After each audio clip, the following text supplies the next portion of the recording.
Selamat datang kembali. Anda mungkin sering banget ya lihat fenomena ini. Raksasa-raksasa digital kayak Amazon, Google, Netflix gitu. Rasanya muncul tiba-tiba, tahu-tahu udah dominan aja gitu. Pertanyaannya nih, kenapa sih mereka bisa tumbuh secepat itu? Sebegitu besarnya? Terus, apa perusahaan lain, apalagi yang katakanlah lebih tradisional, masih punya peluang gitu buat bersaing? Itu pertanyaan bagus banget. Karena ini bukan cuma soal ukuran loh sebetulnya.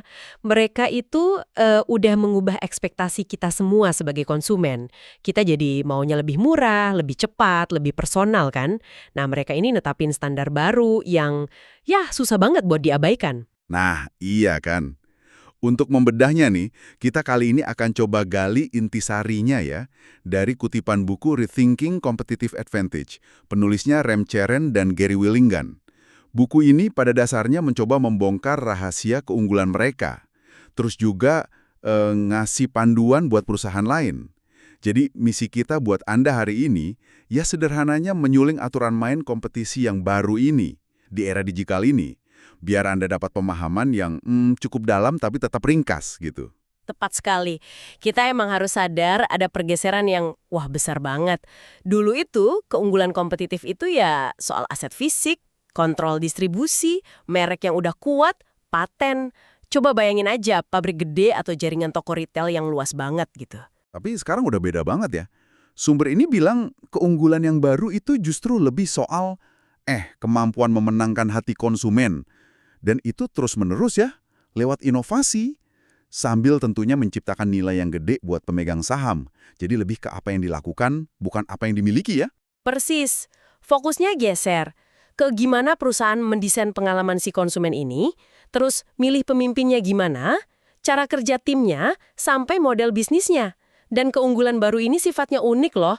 Pertama, dia mendarah daging. Jadi udah di budaya dan mindset. Kedua, kumulatif. Karena makin banyak data, makin banyak skala, ya makin untung. Ketiga, sistemik. Semua elemennya saling nguatin.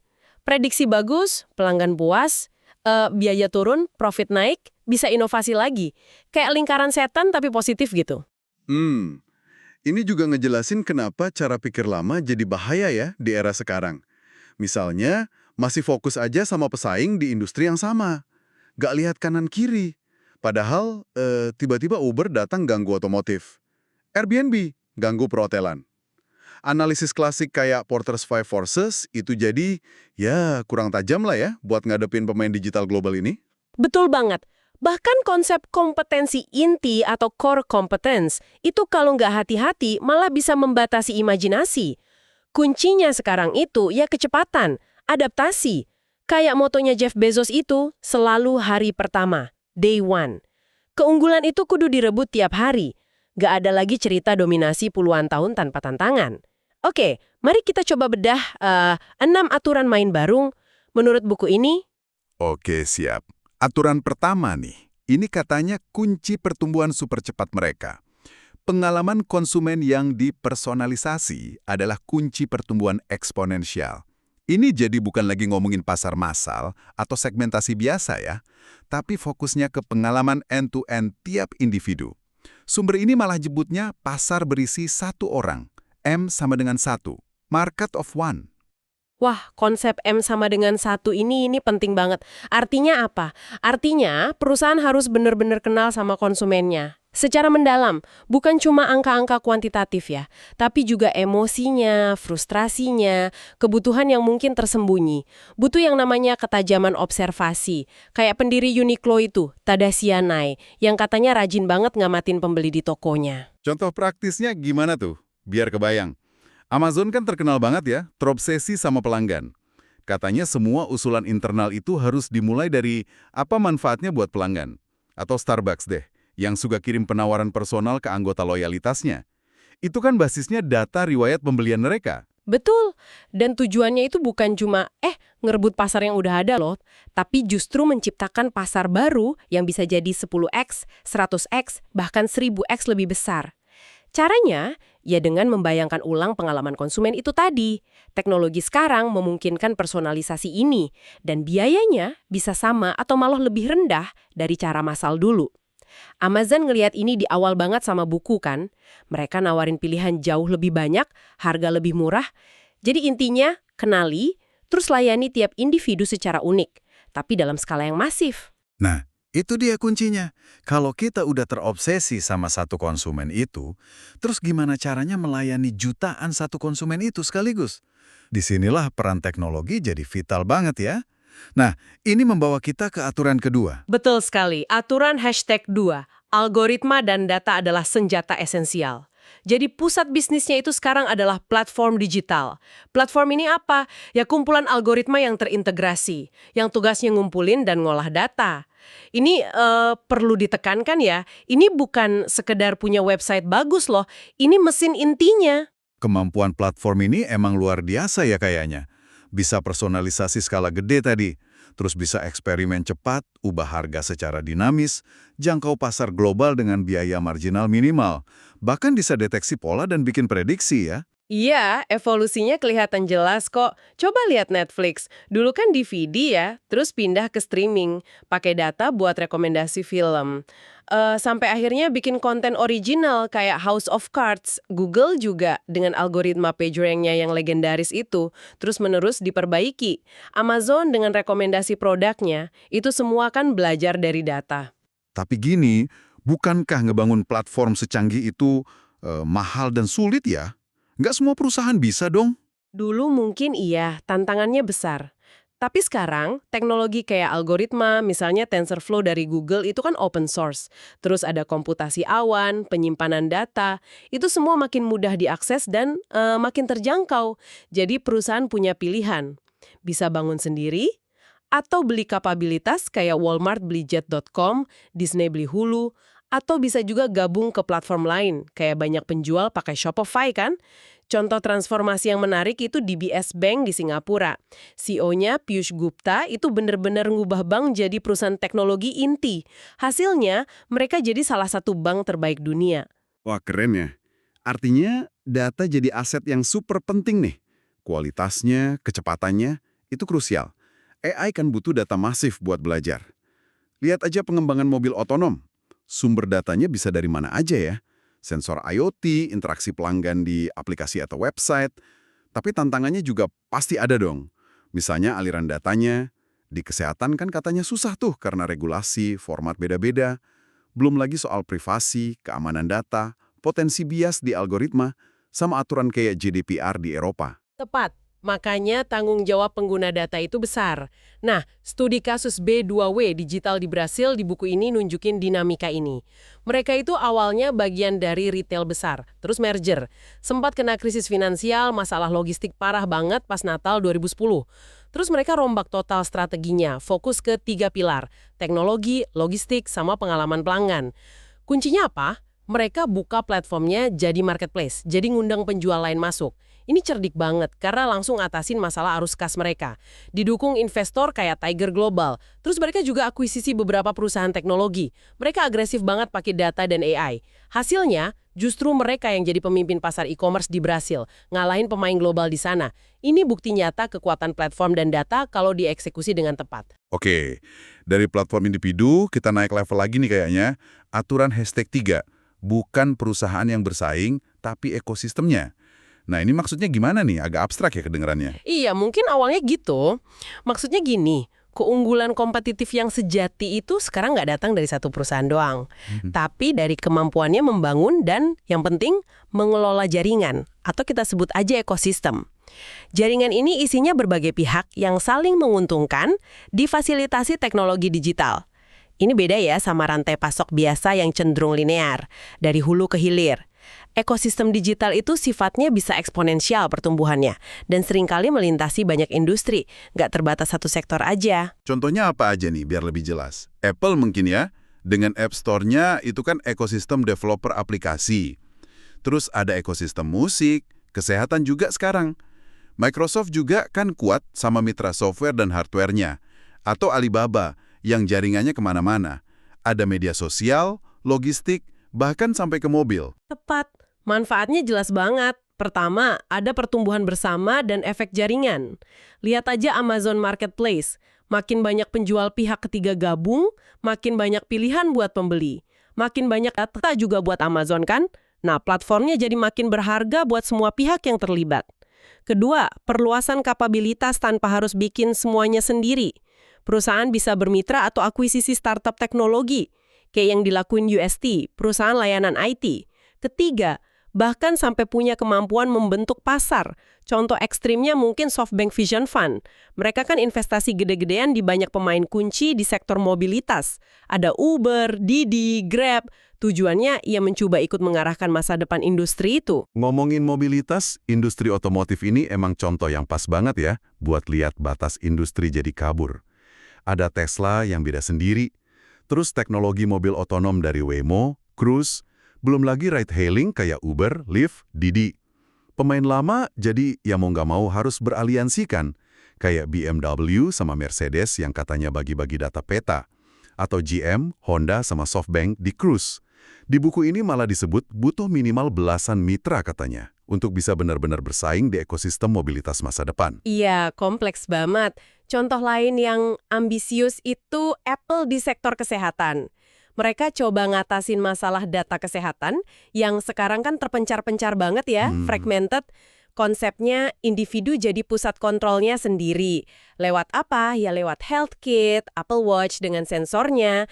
Terus mereka bangun kemitraan luas banget. Sama rumah sakit, perusahaan asuransi, peneliti. Tujuannya ya mau ciptain lingkaran positif. Data lebih baik, riset bisa lebih cepat, perawatan jadi lebih baik juga. Tapi kebayang nggak sih rumitnya ngelola ekosistem segede dan sekompleks itu? Oh, sangat rumit. Makanya butuh skill kepemimpinan yang spesifik banget. Gimana mendesain aturan mainnya, bagi hasilnya, negosiasi antar budaya perusahaan yang beda-beda, harus adaptif juga, karena mitra bisa keluar masuk. Terus gimana jaga keseimbangan antara manfaatin data sama monetisasinya. Jadi intinya gini, di era digital ini, main sendirian itu makin sulit.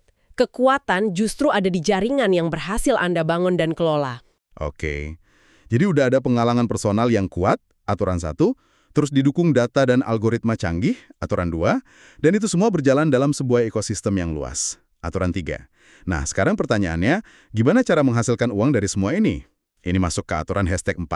Monetisasi berfokus pada penciptaan kas besar dan hukum pengembalian yang meningkat, increasing returns. Nah ini dia, ini bedanya fundamental banget sama fokus perusahaan tradisional yang seringkali terlalu fokus ke laba per saham atau IPS jangka pendek. Pemimpin digital itu prioritas utamanya generasi kas dan pertumbuhan eksponensial. Ada memang investor-investor tertentu yang paham model ini dan mau mendukung. Kuncinya ada di konsep hukum pengembalian yang meningkat atau increasing returns. Maksudnya, biaya untuk nambah satu pengguna baru di platform digital tuh kan kecil banget ya, nyaris nol kadang-kadang. Akibatnya, pendapatan bisa tumbuh cepat, sementara margin kotor, persentase profit sebelum biaya operasional itu juga ikut naik. Hasil akhirnya, margin kotor tunai, nilai absolut dari profit kotornya itu bisa naik secara eksponensial. Oke, contoh Amazon tadi ya. Margin kotor tunainya bisa melonjak puluhan kali lipat gitu dalam belasan tahun. Kas ini jadi kayak bahan bakar super penting ya buat mereka. Betul sekali. Kas yang besar ini kemudian dipakai lagi untuk investasi yang agresif demi pertumbuhan lebih lanjut. Misalnya, buat apa? Akuisisi pelanggan baru, beli konten kayak Netflix yang jor-joran buat konten original, ekspansi global, juga buat mendanai eksperimen-eksperimen besar kayak AWS atau Alexa di Amazon. Tujuannya ya menciptakan kurva pertumbuhan baru lagi. Ini kontras banget sama perusahaan lama yang kasnya seringkali habis cuma buat ya menopang bisnis inti yang mungkin udah mulai stagnan. Makanya butuh keberanian dalam alokasi modal. Dan juga keberanian buat cepat motong kerugian kalau ada eksperimen yang ternyata gagal. Struktur biayanya juga katanya unik ya. Banyak pengeluaran yang di perusahaan biasa mungkin dicatat sebagai investasi jangka panjang atau CAPEX. Tapi di perusahaan digital, itu sering dicatat sebagai biaya operasional atau OPEX, kayak gaji software engineer, biaya marketing. Ini efeknya kan menekan EPS ya, tapi justru bisa meningkatkan kas karena pajaknya jadi lebih rendah. Bener gitu? Iya, betul. Makanya mereka seringkali nggak takut tuh kalau EPS-nya negatif di awal-awal. Yang penting investasi buat pertumbuhan jangka panjang. Amazon kan contohnya, rela profitnya turun demi bangun jaringan logistik sendiri. Tapi bukan berarti boros ya. Disiplin biaya tetap penting. Biaya umum dan administrasi G&A-nya Amazon itu katanya sangat rendah persentasinya. Fokusnya juga geser ke pendapatan berulang. Langganan kayak Netflix, Amazon Prime itu kan contohnya. Dan mereka terus cari cara buat dapat pendapatan baru dari platform atau pelanggan yang udah ada. Punya, sebelum akhirnya bisa nikmatin hasilnya, mungkin ini sulit ya buat pemain lama atau yang modalnya terbatas? Itu dia tantangan besarnya. Makanya peran pendana atau investor jadi krusial banget di model ini. Pihak-pihak kayak SoftBank, Tiger Global, Sequoia, mereka itu bertaruh pada potensi jangka panjang.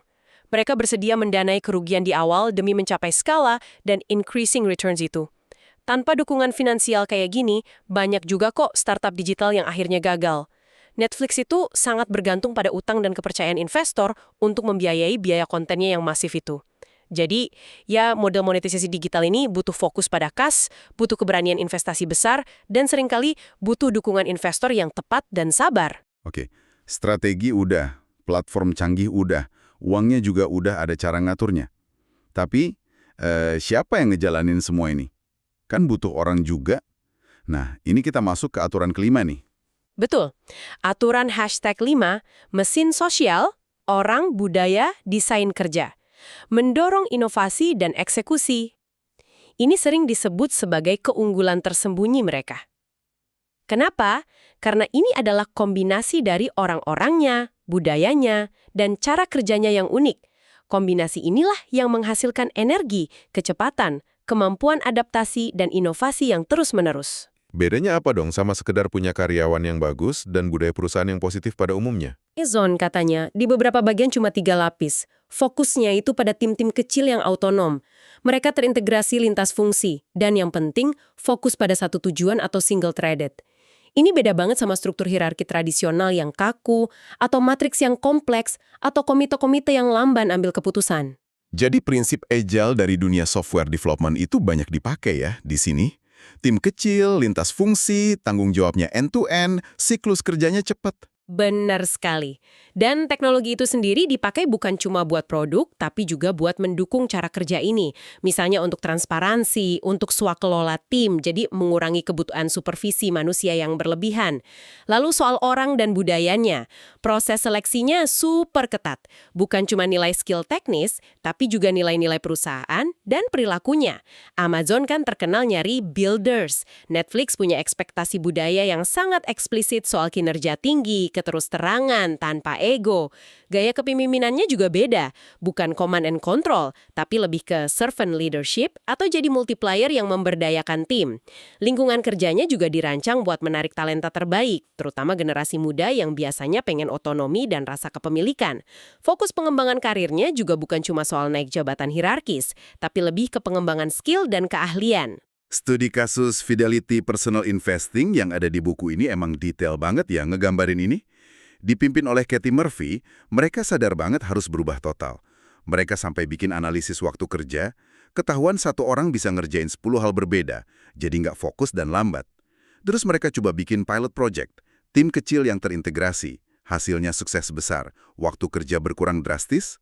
Akhirnya mereka rombak total strukturnya jadi cuma 3 lapis, domain, tribe, squad. Terapkan agile secara penuh. Bahkan proses seleksi pemimpin barunya pun diubah. Fokus cari orang yang punya perilaku multiplier tadi. Hasilnya? Jumlah rilis produk naik 50% di tahun pertama. Rekor pendapatan dan profit. Pangsa pasar naik, karyawan juga lebih puas. Nah, ini nunjukin banget kekuatan mesin sosial yang efektif itu kayak gimana. Ketika orang yang tepat, ada di dalam struktur yang tepat, didukung budaya yang tepat, dan difasilitasi teknologi yang tepat. Mereka bisa berdialog secara terbuka, menghasilkan ide-ide baru, berinovasi, dan mengeksekusi dengan sangat cepat. Jadi, ini bukan cuma soal soft skill atau budaya positif aja ya, tapi ini adalah desain sistem kerja yang sangat strategis. Luar biasa ya. Tapi semua elemen kompleks ini, mulai dari M sama dengan 1 sampai mesin sosial tadi, pasti butuh dirigen yang hebat ya buat mengorkestrasinya. Nah ini aturan terakhir nih, aturan #6. Pemimpin menciptakan langkah berikutnya. What's next? Peran pemimpin jadi sangat krusial. Betul banget. Di era ini pemimpin itu benar-benar bisa mengangkat atau malah menghancurkan perusahaannya. Lihat aja gimana Satya Nadella berhasil membalikkan Microsoft. Pemimpin digital itu punya karakteristik yang khas. Mereka itu biasanya berpikir dalam skala sangat besar, 10x, 100x. Punya imajinasi yang kuat soal masa depan. Fokusnya selalu ke konsumen. Berani ambil resiko besar demi visi jangka panjang. Nyaman banget sama data, tapi juga nggak ragu pakai intuisinya. Dan punya pemikiran yang cair atau fluid thinking.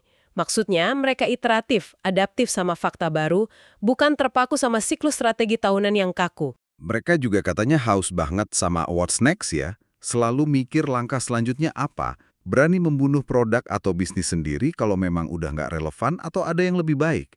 Operasinya dengan kecepatan tinggi. Mendorong eksperimen terus-menerus. Punya ketajaman observasi yang tinggi. Disiplin banget soal eksekusi. Piawai memilih orang yang tepat.